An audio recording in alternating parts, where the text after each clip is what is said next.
Hello viewers, welcome back to my channel. আজকে নতুন একটা মজার রেসিপি নিয়ে হাজির হয়েছি। যদিও এটা একটা কমন রেসিপি, এটা প্রতিদিন সকালে আমার মা তৈরি করে, তবে অনেক সুস্বাদু হয়ে থাকে এই চায়ের রেসিপি। এজন্য আপনাদের সাথে শেয়ার করলাম।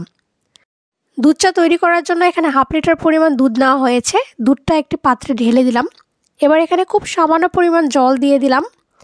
2টা তেজপাতা আর অনেক কয়টা সাদা এলাচ এখানে দিয়ে দিতে হবে।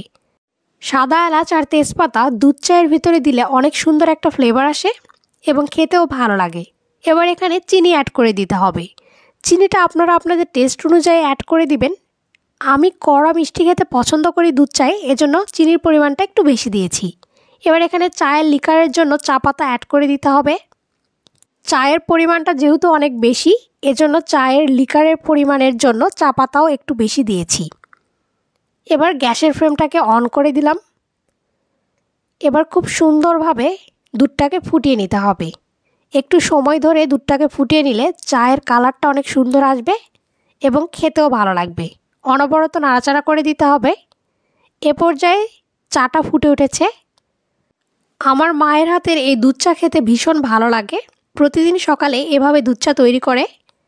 এবার চাটা প্রায় হয়ে এসেছে, অনেক সুন্দর একটা কালার এসেছে।